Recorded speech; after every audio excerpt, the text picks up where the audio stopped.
সম্মানিত দর্শক আসসালামু আলাইকুম। আশা করি আপনারা অনেক ভালো আছেন। দেশ ও প্রবাস থেকে যারা এই ভিডিওটি দেখছেন আপনাদেরকে আন্তরিক শুভেচ্ছা জানিয়ে শুরু করছি নতুন একটি ভিডিও।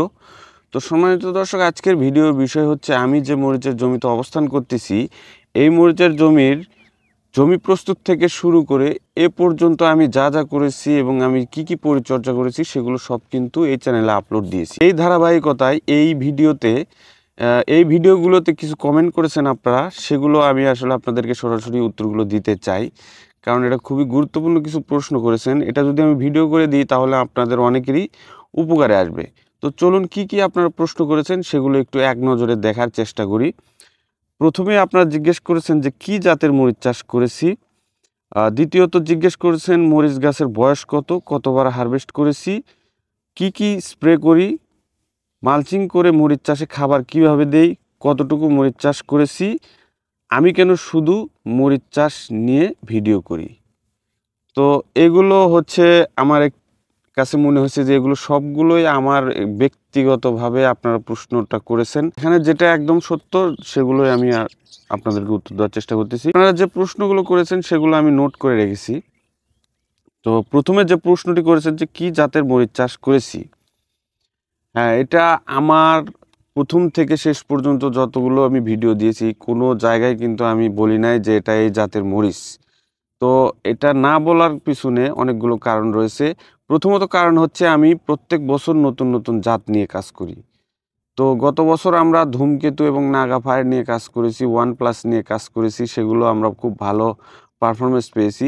তো যেটা বাজারে নতুন আসে সেটা নিয়ে কাজ করার কারণ হচ্ছে যে আমি আমার নার্সারি এবং কীটনাশক নিয়ে কাজ করছি। তো আমি আমার কৃষককে যাতে সাজেশন দিতে পারি যে আপনারা এই জাতটা করতে পারেন, কারণ প্রত্যেক বছর আপডেট হচ্ছে, ওয়েদার টেম্পারেচারের উপর ডিপেন্ড করে কিন্তু জাতগুলো আপডেট হচ্ছে। তো এই কারণে কিন্তু আমাদের নতুন জাতের সাথে পরিচিত হতে হবে।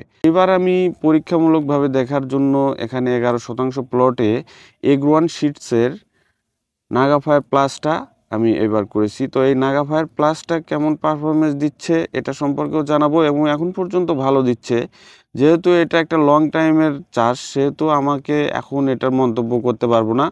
8 থেকে 10 মাস পর্যন্ত কিন্তু এটা একটা গাছ থাকে। তো তখন পর্যন্ত কেমন পারফরমেন্স দেয় সেটা আপনাদেরকে সঠিকভাবে জানানোর চেষ্টা করব। তো এরপরে হচ্ছে মরিচ গাছের বয়স কত এবং কতবার হারভেস্ট করেছি। এই মরিচ গাছের বয়স চলতেছে 75 দিন। আমি দ্বিতীয়বার হারভেস্ট করেছি, এইবার তৃতীয়বার হবে। 3 থেকে 4 দিন পরে আমি তৃতীয়বার হারভেস্ট করব।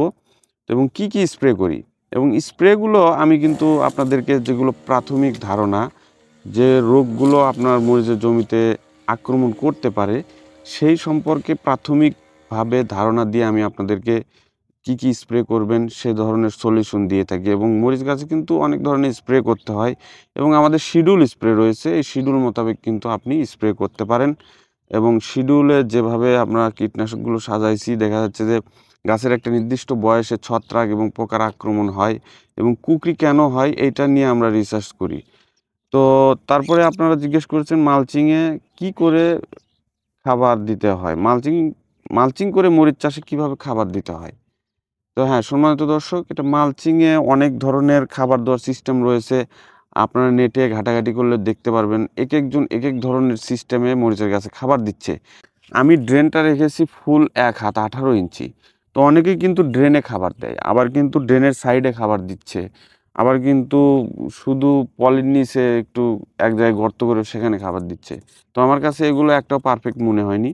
তো আমার কাছে যেটা পারফেক্ট মনে হয়েছে সেটা হচ্ছে এই ড্রেনের মাটিটা একটু আলগা ঝুরঝুরো করে নিয়ে এখানে সার ছিটাইয়া জৈব এবং বিভিন্ন ধরনের অনুখাদ্য যেগুলো রয়েছে সেগুলো আমরা ছিটাই দিয়ে এই মাটিগুলো পুরোটাই আমরা পলির ভিতরে দিয়ে দিচ্ছি এবং দিয়ে আবার কিন্তু ক্লিপ আটকায় দিচ্ছি মালচিংয়ের। তো এটা হচ্ছে মালচিংয়ে খাবার দেওয়ার সিস্টেম। আর কতটুকু মরিচ চাষ করেছি, তো মরিচ চাষ আমি করেছি হচ্ছে 11, 22 এবং 16, এই টোটাল 38% মরিচ আমি পরীক্ষামূলকভাবে করেছি এইবার, এবং 3টি জাত নিয়ে কাজ করতেছি। তো এখানে আমি যে প্লটে বসে আছি এটা 11% প্লট, এটা মালচিং দিয়ে করা হয়েছে এবং মালচিং ছাড়া করা হয়েছে একটা। তো এটা নাগা ফায়ার প্লাস, এটা কিন্তু অনেক ভালো পারফরমেন্স এখন পর্যন্ত দেখতে পাচ্ছি। এবং আমি কেন শুধু মরিচ চাষ নিয়েই ভিডিও করে থাকি, তো আমি মনে করি যে সবজি চাষের ক্ষেত্রে সবচাইতে কঠিন এবং গুরুত্বপূর্ণ একটা সবজি হচ্ছে মরিচ চাষ। তো এটা নিয়ে কাজ করার আগ্রহটা আমার বেশি। আমি বরাবরই চ্যালেঞ্জ গ্রহণ করতে ভালোবাসি। তো এই কারণে মরিচ চাষ একটা আমি মনে করি এটা একটা চ্যালেঞ্জ, এবং এখানে অনেক ধরনের ব্যক্তিগত টেকনিক এবং ব্যক্তিগত বুদ্ধিমত্তা দিয়ে আপনাকে গাছগুলো তৈরি করতে হবে। তো শুধুমাত্র যে পরনির্ভরশীলতা এবং মানে অন্যের সাজেশন, ঠিক আছে আপনি সাজেশন নেন, কিন্তু সেটা আপনার মতো করে আপনি অ্যাপ্লাই করেন। যেটা মনে হবে যে আপনার কাছে এটা বেস্ট, সেইভাবেই আপনি কাজগুলো করতে পারেন। আরও একটি প্রশ্ন, সেটা হচ্ছে বাজার কত থাকে। তো এই বাজারের বিষয়টা হচ্ছে এটা তো স্থির থাকে না। তো আজকে হচ্ছে 21 তারিখ সেপ্টেম্বরের, গতকালকে বাজার রিসার্চ করে আমরা দেখেছি এখানে 8,500 টাকা মন ছিল, 42 কেজি এক মন ধরে 8,500 টাকা। তো সম্মানিত দর্শক, আশা করি আপনারা যে যে প্রশ্নগুলো করেছিলেন এগুলো আমি ভিডিও আকারে দেওয়ার চেষ্টা করেছি। আর হ্যাঁ, আপনারা কিন্তু সকল প্রকার সবজির বীজ এবং কোকোপিটে উৎপাদিত চারা, শিডিউল স্প্রে, কীটনাশক সহ সকল কিছু পেতে হলে আমাদের এই যে স্ক্রিনে নাম্বার দেওয়া আছে এই নাম্বারে যোগাযোগ করবেন। আর আপনারা যারা কীটনাশক এবং যেগুলো কৃষি উপকরণ, যেগুলো অল্প 2-4 কেজি, সেগুলো কিন্তু আপনারা হোম ডেলিভারিতে পেয়ে যাবেন। তো আশা করি বিষয়গুলো বুঝতে পেরেছেন। আগামীতে নতুন কোনো বিষয় নিয়ে আপনাদের সামনে হাজির হব। সে পর্যন্ত ভালো থাকবেন, সুস্থ থাকবেন। আসসালামু আলাইকুম।